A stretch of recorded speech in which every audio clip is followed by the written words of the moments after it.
All right. Good afternoon, Mr. and Mrs. Kessler. My name is John Downs. I'm your financial advisor, and I've been going through working with my team, and we've been reviewing the different types of elements of your financial plan in terms of your requirements from specific questions. And we're going to go ahead and go through that. So it won't take very long, but there's a ton of information to cover. And so if you have any questions, please just ask. I'd be more than happy to share or do anything I can to help you. Okay. But let's go ahead and get started. Okay, so let's go over this fun thing. So, you, John Kessler, is a 71-year-old small business owner in excellent health. And Mary Kessler is a 68-year-old retired high school teacher in excellent health. You've got two children, Robert and Elaine, and you also have grandchildren, Kevin, James, and Jill. Okay. And so you've requested an executive summary, basically to help you improve your financial position. And so you've requested a statement of net worth and the different insurance policies to make sure you guys have proper coverage. You also have an interest in obtaining long-term care insurance. So I'd like a recommendation about which policy to purchase. There's also a request to review the current investment portfolio and recommend an asset allocation strategy to maximize your investment performance.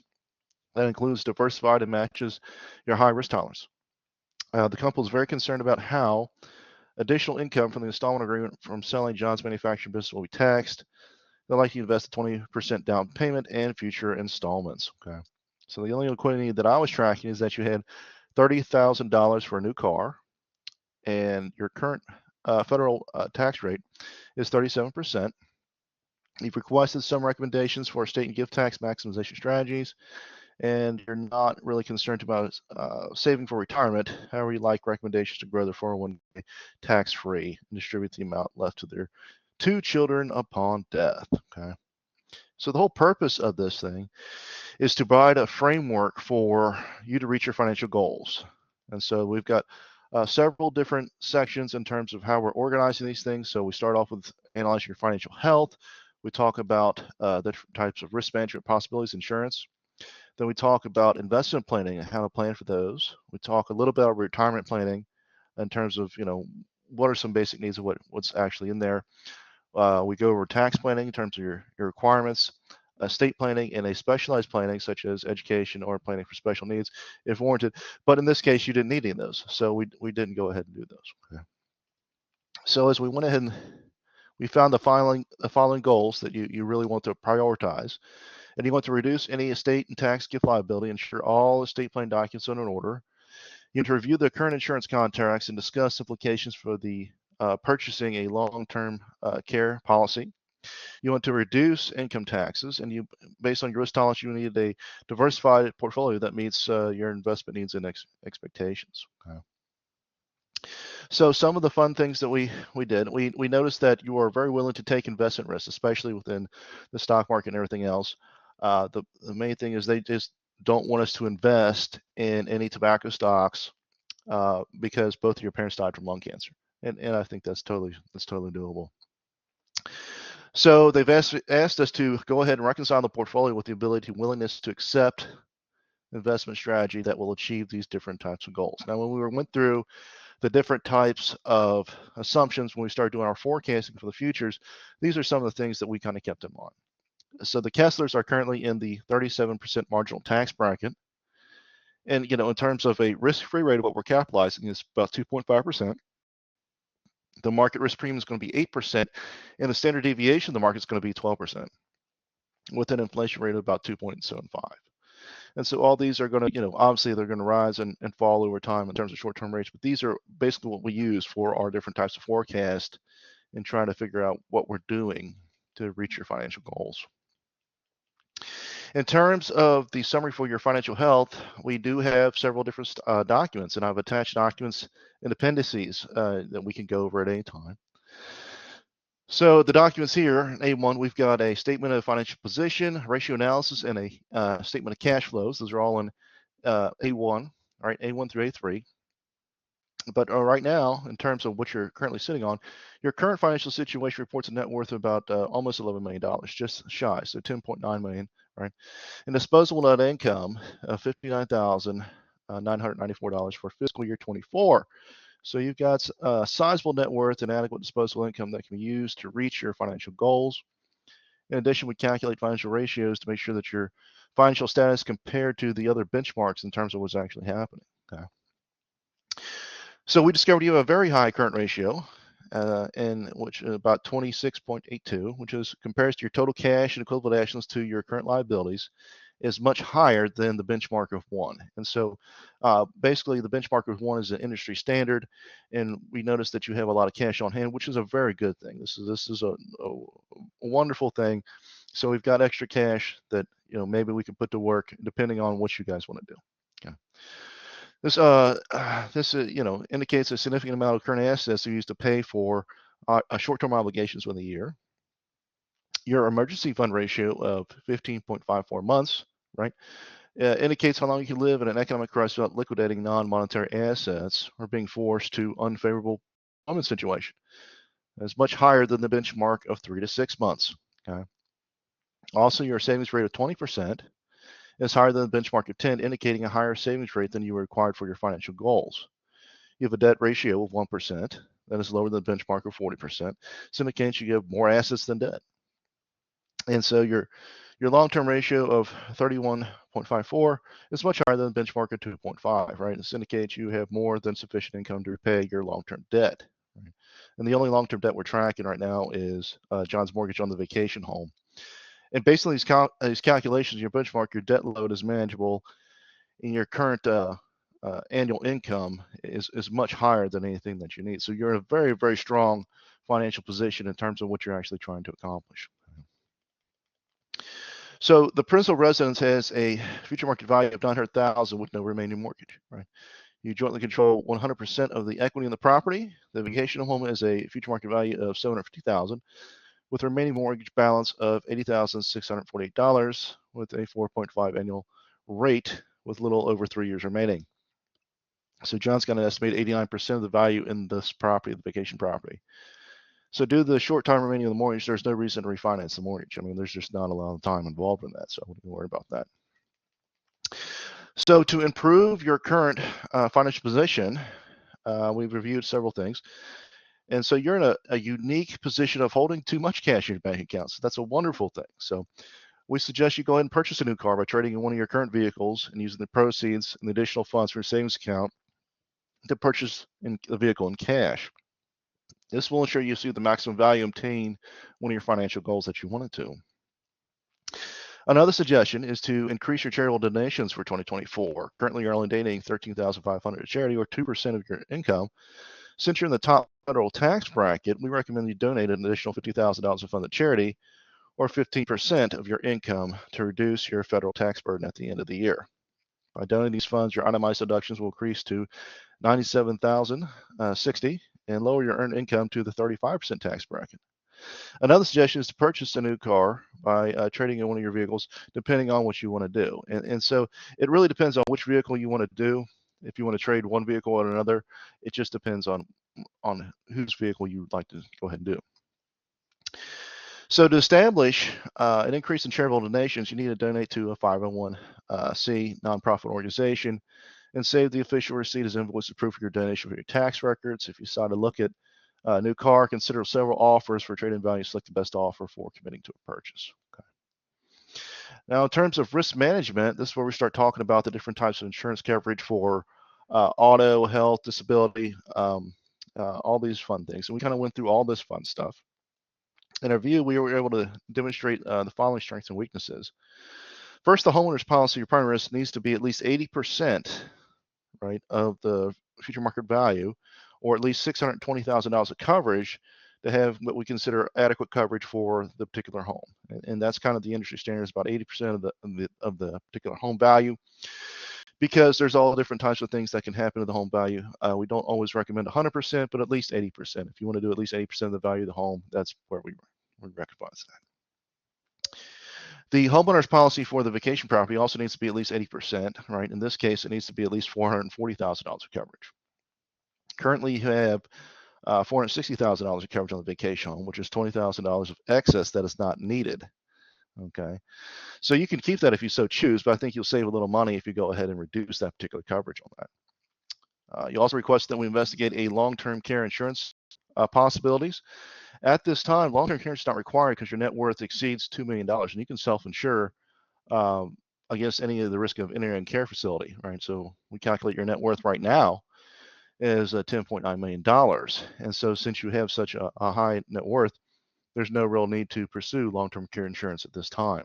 Okay. In terms of auto insurance, your current coverage of $200,000 for bodily injury per person and $600,000 for bodily injury per person exceeds the minimum state coverage of the state of New Jersey. However, your property damage liability per accident is only $15,000. It needs to be increased to a minimum of $25,000 to comply with the minimum coverage laws for the state of New Jersey. Okay.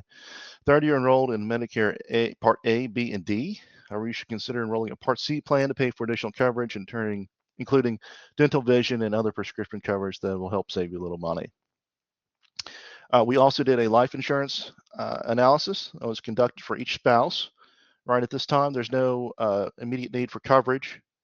Right now, we've got John's got over excuse me, indicates so John has an excess of insurance coverage of over $7 million, and Mary has an excess of $1 million. So I don't think you really need any additional life insurance at this time.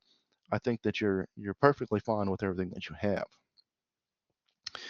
In terms of investment planning, we created an investment policy statement or an analysis of your investment portfolios and proposed a new asset allocation strategy that are also attached to the appendices, excuse me.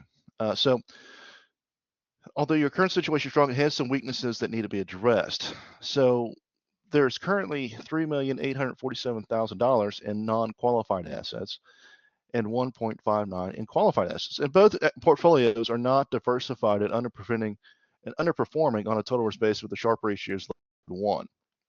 In addition, adjusting for projected inflation of 2.5%, with the real rate of return of the stock portfolio is 8%, we feel the performance is not meeting your investment goals and risk tolerance, so we have several recommendations to improve those performance. First, the individual stock A is a candidate for tax loss harvesting in the stock account. So the original cost basis was $225,000 acquired in March 15th of 2001, the future one, and now the current value of the stock is $7,000. So it's a tremendous amount of loss. If you decide to sell the stock, you'll have the ability to utilize the capital loss of $218,000. So you get immediately $3,000 that you'll be able to take off at least this year, and you can also take out additional capital losses offset as your future income in terms of what you're trying to do beyond the 2024 tax year. Okay. And so you also be able to deduct the $250,000, the annual limit for each future tax year until the entire thing has been utilized, and it'll be very good for your taxes. Second, the stock account should also reallocate 10% of the value of the stock account to include municipal bonds from the state of New Jersey. So the purchase of individual municipal bonds from the state residents will result in non-taxable income for federal and state taxes. It will also increase diversification of your portfolio to better weather market downturns. Third, changes to the mutual fund account should include a relocation from the bond fund to a municipal bond fund, preferably one that invests exclusively in the state of New Jersey bonds. But that's not necessarily, that's something you'll have to find. We'll be happy to go ahead and find that for you if you're looking for a private business that does that. Usually New Jersey bonds are a very specialized area. You have to dig through a little bit, but we'll be happy to refer you to a firm that deals specifically in that particular segment. Fourth, the down payment for the sale of John's business should be added to the municipal bond fund with the mutual fund account to increase portfolio diversification to comply with your investment goals. And this includes the down payment and subsequent cash payments resulting from the sale of John's manufacturing business. Finally, the subsequent cash flows from the sale of the business should be used to invest in the growth fund within the mutual fund account. The Kesslers have a high risk tolerance and like the opportunity to maximize their gains by diversifying their total risk. And we think that adding the subsequent cash flows of the business beyond the down payment will invest and give you the most upside while protecting downside risk in terms of market downturns. In terms of retirement planning, you really didn't need a retirement plan. In terms of what you weren't really too interested in, we went ahead and did it anyway. Okay. So our current situation of conducting a retirement needs analysis is evident that your current financial position is meeting your goals, right? So you've got adequate inflation adjustment to minimize longevity and purchasing power of your existing assets. Okay. So based on your goals and lifestyle, we assess that you're going to need about 80% of your income to maintain your lifestyle in retirement. The proceeds from that sale of the business were not included, basically because of the short duration. So we're anticipating you're going to have a very long life and going all the way to 95, living both into the age of 95. Obviously, things happen, but we feel right now that's probably the best way to do that. Okay. Currently, you already exceed all these needs. You do not need additional retirement savings. Since your goal is to grow John's 401 tax-free until he passes, the estimated future value of the 401k will be distributed to your adult children at the time of John's passing at 95 will be about $6.6 million. So it'll be very exciting. So currently, your income exceeds your retirement needs. So some of your annual income may be placed into a non-individual traditional IRA with Mary's name as an additional tax shelter to be distributed to your adult children at the time of your passing. So Mary's currently 68 years old and will not have any minimum distributions until age 72. These contributions will grow tax-free, until her minimum withdrawal rate at the age of 72. However, this is an optional strategy it's not really needed. It depends on how intense you want to get with this, but we'll be more than happy to go ahead and set up this account for you. Currently, the maximum amount, the account that you can set up is $7,000 per year, right, per account. So if you decide to go ahead and pursue that, please let me know. I'll be happy to take care of all that information, all those uh, uh, logistics. I'll take care of all those logistics for you. In terms of tax planning, we did prepare a tax worksheet. That's going to be the Appendix E. So currently, the investment income generated this year will be taxed at the highest marginal tax rate. And so the tax burden from the down payment of the sale of your business is a one-time event that we just, we're going to try to utilize additional deductions to reduce your taxable income. So the Kesslers do not have any net rental income this year. So based on your request, we calculate projected analysis of your sale of the 1918 Jenny stamp in 2034. We list those projections in Appendix E. A review of your tax situation shows that changes can be made to reduce your taxable income. And here's some of the different types of things. We already talked about selling stock A, the capture tax loss harvesting, right? We also talked about the different types of municipal bonds in order to increase your tax efficiency for your portfolio. We also something that is actually kind of interesting. You can actually rent your vacation home if you're interested in doing that and increase your rental income. So as long as the incomes are received is less than 15 days, it's not going to be taxed. So usually there's additional tax refunds that can be used for that. So you could go ahead and rent your home for your vacation home for up to 15 days, and it's not going to be taxed. And so I think that'd be very helpful in terms of what you're doing if you so choose. Right, it's totally optional.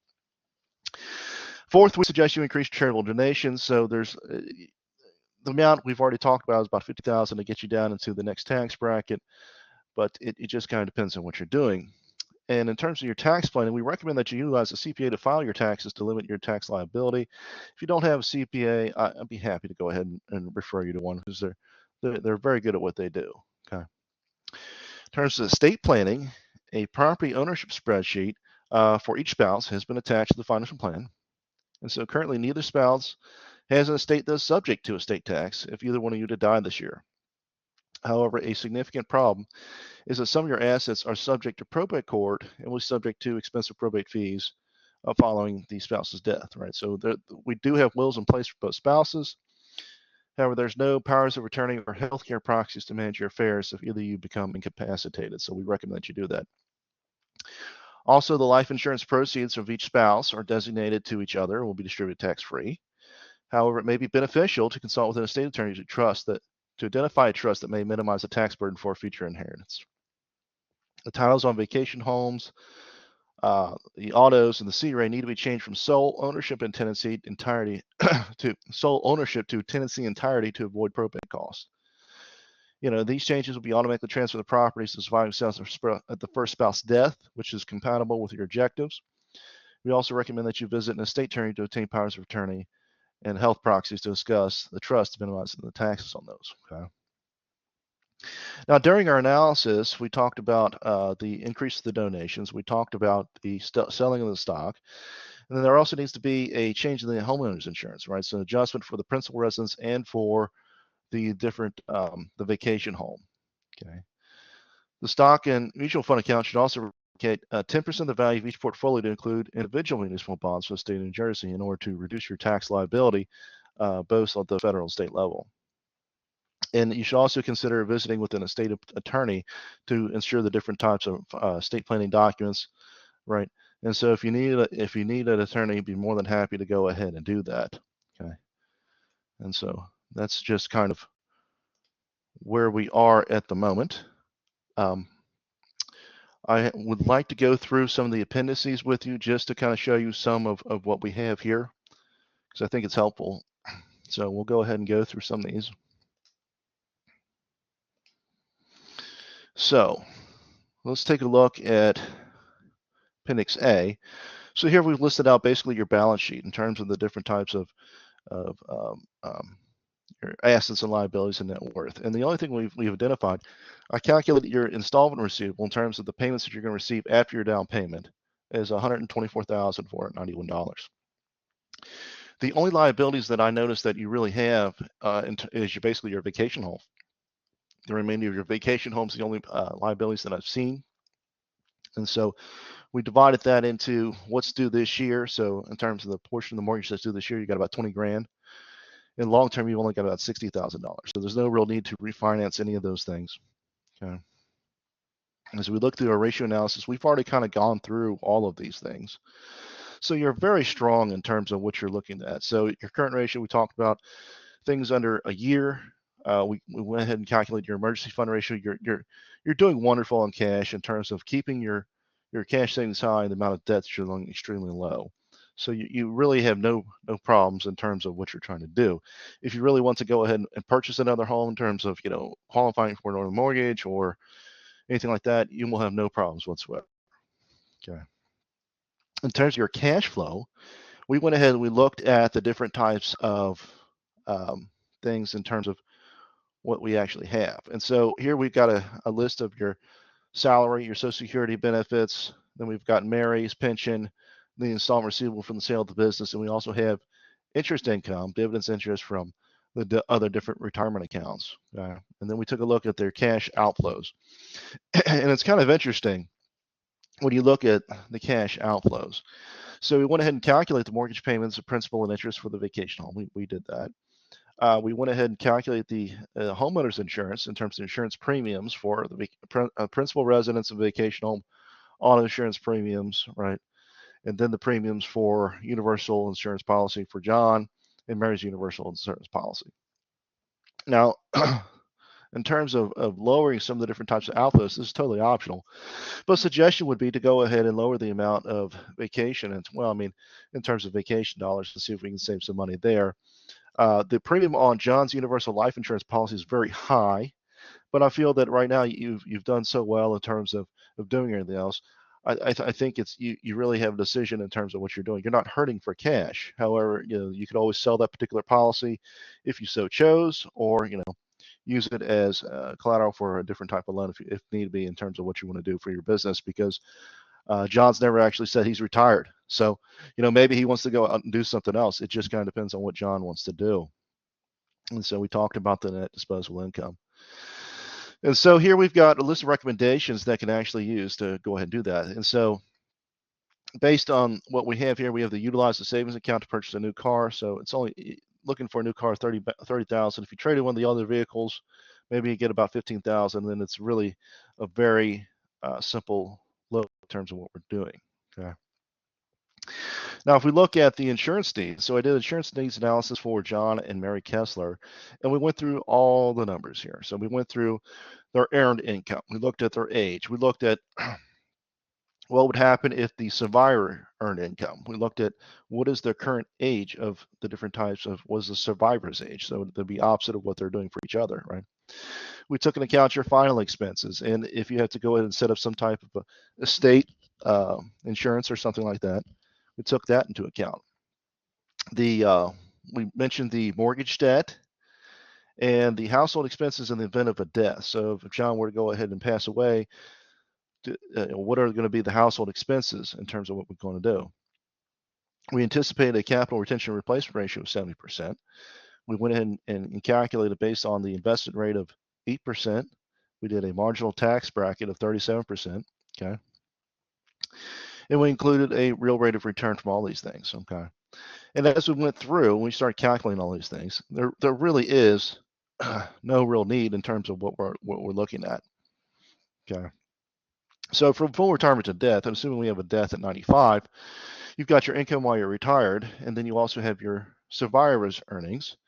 And so in this case, the income need is going to be more severe than it will be for if John passes away first than if Mary passes away.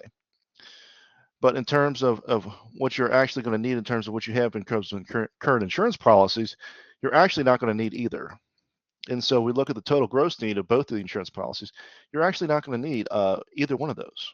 So I would go ahead and keep the current insurance policies and take a look at those. Okay. So when we look all the way down to when we take into account the life insurance, the retirement needs, other savings accounts, right? In terms of net need of what we need, you actually you got over $7 million, John does, in terms of what they actually need for essentials.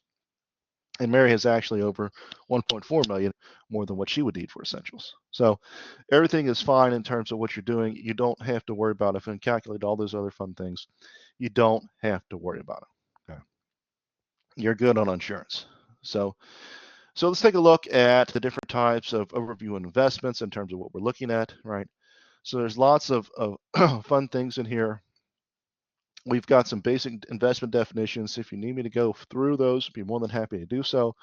Please just let me know. I'm here to assist you. Pardon me for 1 second. I'm going to get a drink of water. Okay. So in terms of some of the different assumptions we went through, we had Rachel's annuities invested 100% in the Potsdam fixed annuity, earning about 5%, and no all other alternatives. So it really just kind of depends on what's going on and everything else. And so the goal is to reduce the personal income taxes, manage your household in terms of what's actually happening versus portfolio. Okay. And so we went ahead and looked at all the different types of Kessler's current portfolio. We've got their checking accounts, your life insurance policies. You've got balanced growth, right? Then I went ahead and I made a nice little graph for you, right? In terms of the investment portfolio, you've got about 10% in cash, 15 or 16% in insurance policies. You've got John's mutual funds about 40%. John's 401k is about 14%, and Mary's 403b is about 13% of your current investment. And so this is just a review of some of the things we talked about. We talked about selling stock A for tax harvesting purposes. We've already talked about that. We've already talked about reallocating the tax stock accounts to include individual municipal funds from the state of New Jersey in order to give you tax-free income before those. And so when we take a look at your current stock portfolio and what we're basically recommending, we're talking about a massive shift in terms of what's actually happening. So here we got, in terms of your original portfolio, what you have right now, you got stock A, B, D, and C, right? With stock D being about 60% of your portfolio. When we go ahead and reallocate these different types of things, and we get rid of stock A, because stock A was basically a huge loss. You look at stock B is about 20%, stock C is about 21%, and stock D is about 53%. Okay? So all these things are really essential. And so what this is actually saying is that basically you're overexposed to individual stock risk in your investment portfolio. And the overexposure is a contrast to the investment objectives of having a diversified portfolio in terms of assuming the amount of risk currently involved. Okay, so some alternatives. In terms of what's actually happening, I mean, obviously we go ahead and do this anytime you like. If there's anything specific you'd like me to do, be more than happy to do that. One of the things that you can also do is change your bond funds. We've already talked about that. Okay. You've already talked about, in terms of what's kind of interesting is you also asked me to go ahead and invest the proceeds of the different types of the installment sales of the business. And so I went and calculated this in terms of what's actually happening. So your portfolio balance at the down payment of the installment sale. So when we go ahead and invest these different types of things, I said, let's go ahead and just, when we take that investment, we're going to go ahead and put that straight into our the current balance of $760,000, we're going to go ahead and put that straight into municipal bonds. Okay. And this will always go ahead and help go ahead and move forward. And then he also encouraged people to invest in the annual cash flows from the installment sale into the growth fund. And so if we go ahead and invest those cash flows into the growth fund, we'll be able to go ahead and have different types of things in terms of what's actually happening, everything else. And you'll be able to go ahead and enhance your growth or your high risk tolerance while maintaining a balanced portfolio in terms of your asset allocation. So here we have your future allocation in terms of the what you're actually looking for in 2031 after all the investment of all these fun things. And your estimated total value is going to be about $7.8 million in terms of what you're actually going to get through your municipal bonds versus in the growth fund in terms of what we're trying to do in terms of the expected returns for that particular portfolio over time. Now, in Appendix D, we talked about the retirement needs analysis. We've talked about those fun things.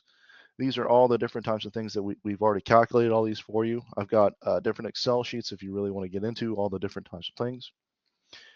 Here I've taken a look at the aggressive allocation for John's 401k that you want to leave to your children, or all right, tax-free.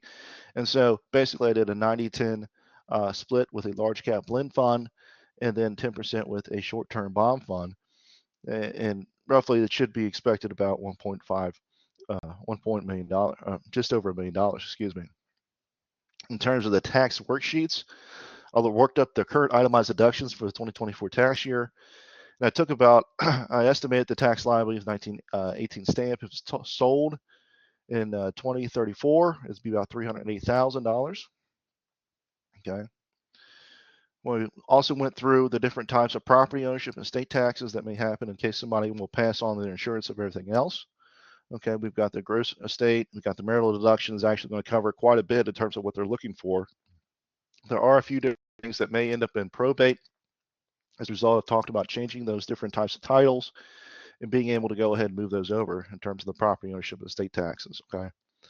And I'm going through this a little bit fast, but I think that a lot of this is here and it just needs a little bit of investigation and everything will be just fine. So what I'd like to say is it's been a pleasure serving you. And if I can do anything to be of assistance to go ahead and go through this document, explain anything further, please let me know. But this time, I want to thank you so much for your time and attention, and I hope to hear from you soon. Thank you.